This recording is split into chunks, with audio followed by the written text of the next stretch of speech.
Isso acaba sendo uma outra lição que o Arcade fala mais pra frente no livro. Ele diz assim, aqui ó, vocês se disciplinaram para reservar 1/10 de todos os seus ganhos, controlaram as despesas para proteger o tesouro crescente. Devemos agora considerar os meios para pôr esse tesouro para trabalhar e crescer. Ter dinheiro guardado é gratificante e pode alegrar uma alma avarenta, mas isso não leva a nada. Então você precisa poupar e investir. É isso. E o segundo ponto é que o Arcade diz que se 1/10 é o que você pode confortavelmente poupar, então você deve seguir com 1/10. E 1/10 é melhor que nada. Mas se você focar só no que é confortável para você, vai passar a vida gastando dinheiro com que não agregue nada na sua vida. E você vai usar isso como desculpa para não poupar mais e não investir mais. Então, muito cuidado com o que é confortável hoje para você. O mandamento 2 é: controlarás a tua mente e os teus recursos. Esse livro aqui é o Psicologia Financeira de Morgan Housel, um cara incrível. Esse daqui é o novo Pai Rico, Pai Pobre. Ó, um gênio que não consegue controlar as suas emoções pode se tornar um desastre financeiro. E o oposto também é verdade.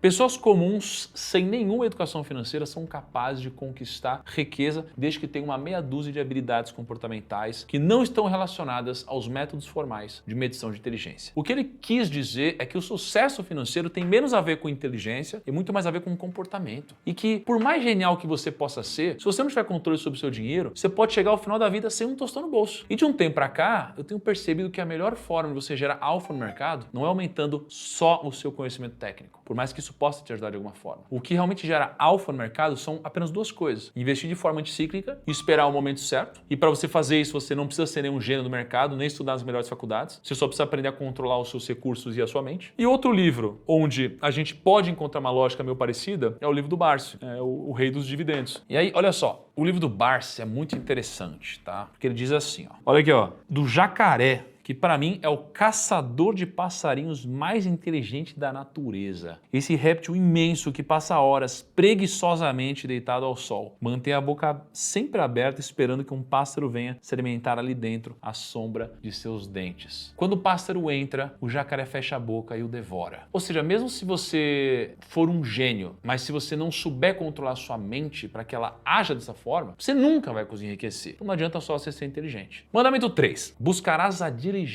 não a pressa. Tá bonito esse negócio, né, Kaique? Tá bonito. Buscarás. Que isso. Para falar sobre esse mandamento, eu vou te contar uma breve historinha que está no livro A Psicologia Financeira e que fala sobre dois investidores que nunca chegaram a se conhecer, mas tiveram uma conexão especial há quase 100 anos. O primeiro investidor foi um cara chamado Jesse Livermore. O Jesse Livermore foi o maior operador de ações do começo do século XX. Ele se tornou operador profissional antes mesmo que a maioria das pessoas soubesse que essa atividade existia. Só para vocês terem uma ideia, aos 30 anos, a fortuna dele era equivalente a 100 milhões de dólares. Pensa 100 milhões de dólares, Kaique, pensou? Nossa. É grana, né? Só que foi durante a maior crise da história que ele consolidou o seu legado na história. O ano foi em 1929. Você lembra como foi esse ano, Kaique?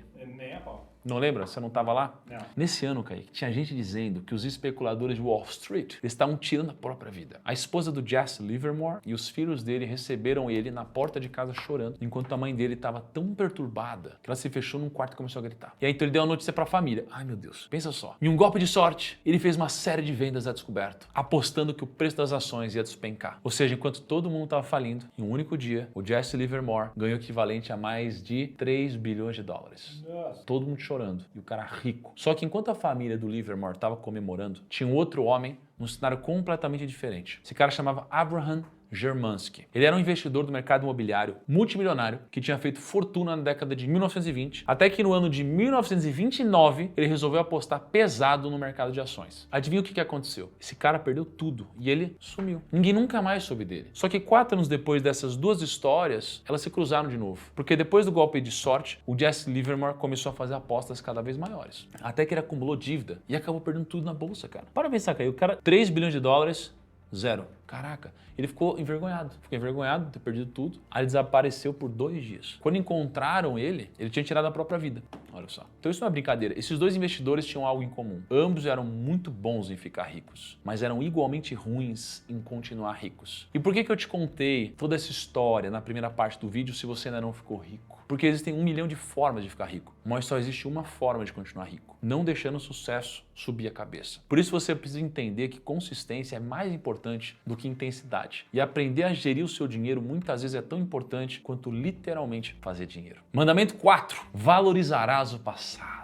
Tem uma história de uns comediantes americanos que eles se reuniam num restaurante todo dia. Até que eles começaram a perceber que os comediantes que já tinham 10 anos de carreira tinham uma probabilidade de ter mais 10 anos de carreira muito maior do que um comediante que só tinha um ano. Então, quanto mais tempo o cara tivesse no mercado, maior a expectativa de que ele teria mais tempo nesse mercado. Só que quanto menos tempo o cara tem na carreira, menor a expectativa de vida da carreira dele no futuro. E no livro O Antifrágil, do Taleb, tem essa edição rosa. Esse livro é bom, né? Mas essa edição é edição nova até, né? Não foi nessa edição que eu li a primeira vez, não. É diferente. Uou, é um livro bom junto aqui, ó. No livro Antifrágil, Nassim Taleb, né, o Taleb ele dá um nome desse efeito, né, o nome para esse efeito de efeito Lindy, que era o nome do restaurante que os comediantes frequentavam. E levando o efeito Lindy para outras áreas, ele pode ser o exemplo de infinitas coisas.